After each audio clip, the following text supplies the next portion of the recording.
아, 안녕하세요. 안녕하세요. 와즈소프트입니다. 5월 둘째 주, 주간 첫째 주인가요? 네, 매매 내역 결과 보여드리도록 하겠습니다.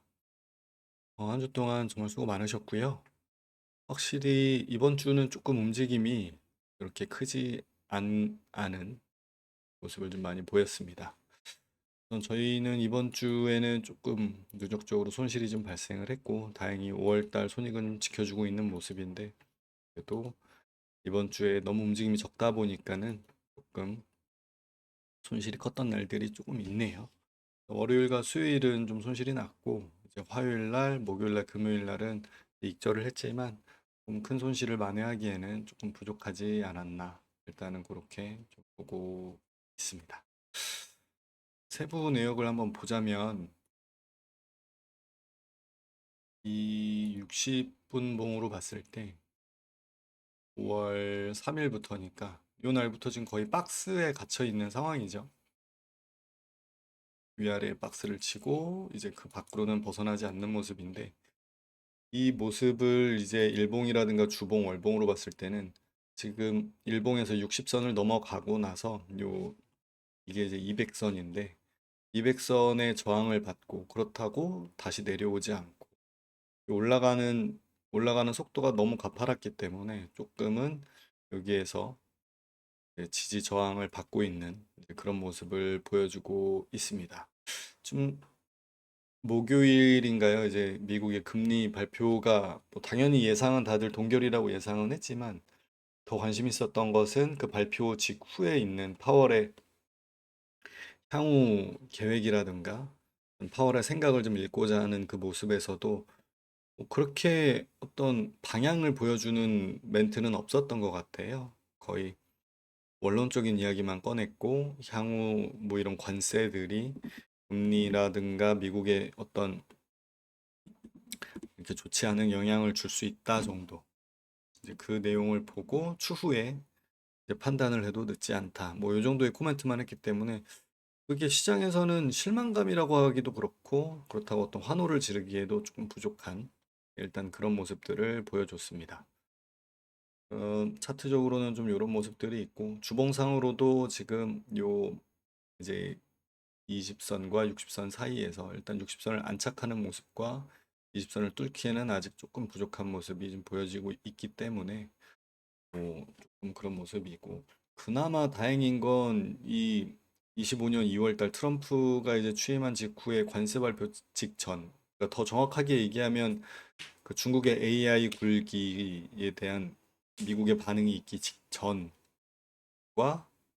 이제 완전 깨부셨던 4월 초의 모습, 그거에 지금 딱 정확하게 중간에 와 있거든요.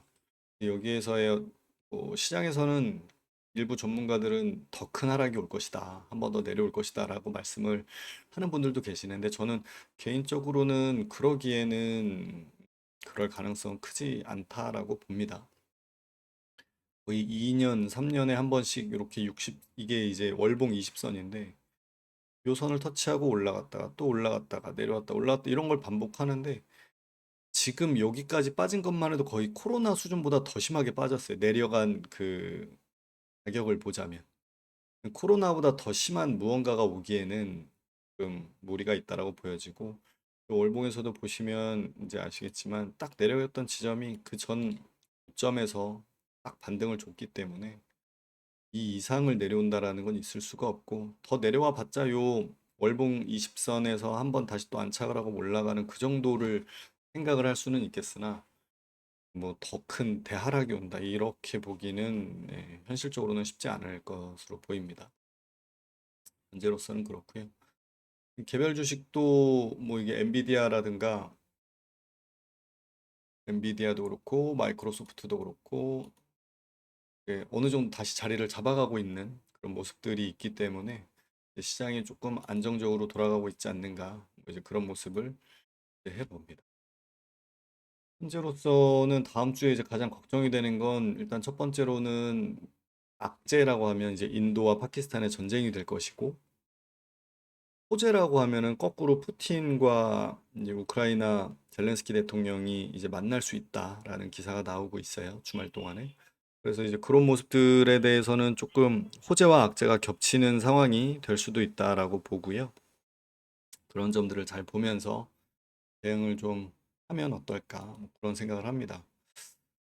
다음 주에는 뭐 크게 어떤 보여줄 만한 지표 발표라던가 이제 그런 면들이 뭐 이제 크게 보여지는 것은 없고 사실 뭐 이런 CPI나 이런 부분들도 사실은 중요하죠. 근원도 그렇고 뭐 다 중요한데 지금 시장을 지배하고 있는 것들은 이런 지표적인 부분보다는 물론 이 지표로 인해서 이 금리 인상 인하에 대한 어떤 영향을 주는가도 중요하지만 현재는 일단 첫 번째로 미국의 파월이 영국과 관세 협상이 마무리되면서 이제 그 뒤에 2차, 3차 이제 한중일이 우선 협상 대상자이기 때문에 거기에서 나오는 금리 협상 결과에 따라서 이 시장이 좀 움직일 것으로 그렇게 예측을 하는 게 좀 더 객관적이고 현실적인 그런 미래를 보는 방법이 아닐까 그렇게 생각을 합니다.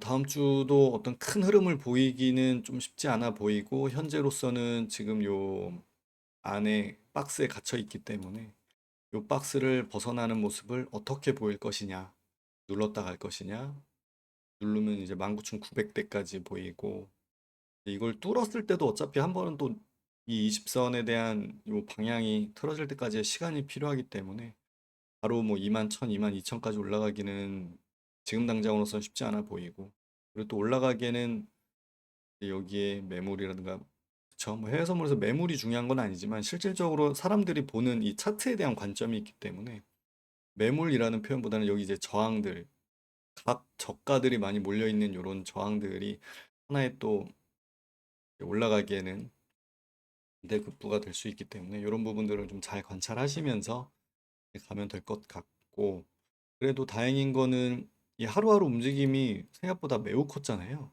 뭐 이런 부분들도 그렇고 하루에 막 3, 400포인트는 우습게 왔다 갔다 했었던 시간들이 이제는 조금 안정세가 되면서 이 움직임이 어느 정도는 정상으로 돌아오고 있다.